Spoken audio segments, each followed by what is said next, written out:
If you want to understand the modern geopolitical realities facing the nation of Israel, you don't just look at the intelligence briefings or the digital news feeds. You open a 3,000-year-old songbook. Right now, the Middle East is experiencing its most volatile season in decades. Iran-backed proxies are firing rockets from multiple fronts. Hamas launched the deadliest attack on Jewish civilians since the Holocaust. Hezbollah has been trading fire from Lebanon's south.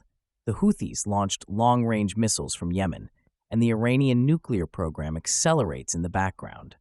To the untrained eye, this looks like a chaotic collection of disconnected regional conflicts. But there is a thread, an ancient thread, that ties all of it together. This is not fundamentally a political issue.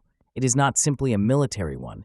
It is a spiritual conflict that has been playing out for 3,000 years. And to understand it, we have to go back to Psalm 83.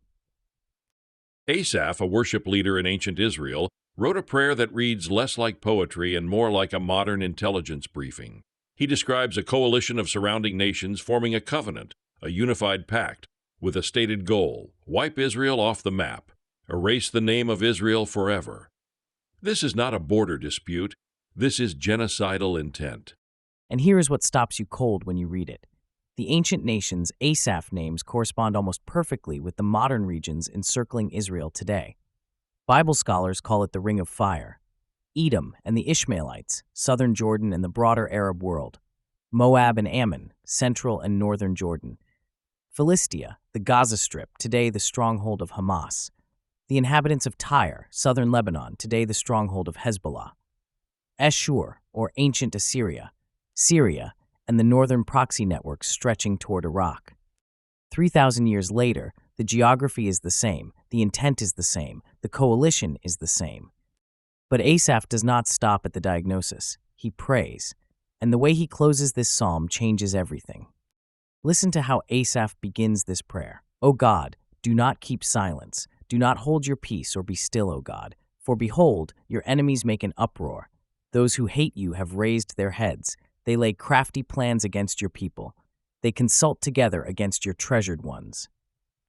Notice that phrase, your treasured ones. The enemy's target is not just a strip of land on the eastern Mediterranean. The target is the covenant.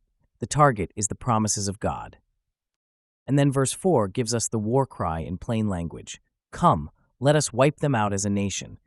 Let the name of Israel be remembered no more. That language, wipe them out, remember no more, is not political rhetoric. It is genocidal, and it has echoed through history in every generation that has tried to destroy the Jewish people.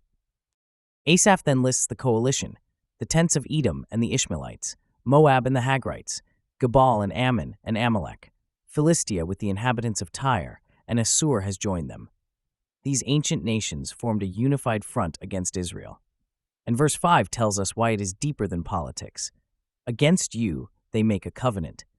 This is ultimately a rebellion against God himself.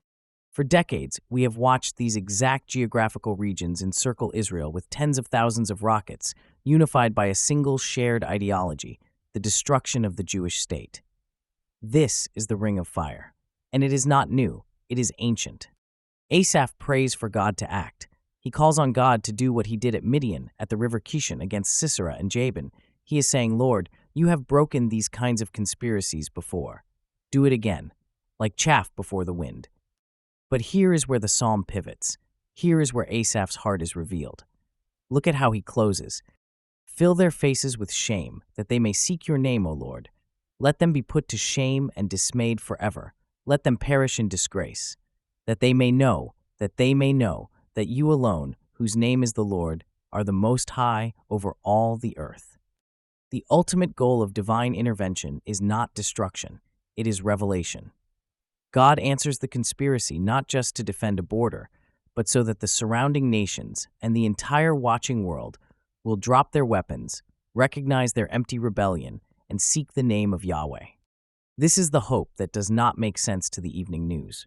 While analysts talk about escalation timelines and military balance of power, Asaph is praying for something far greater.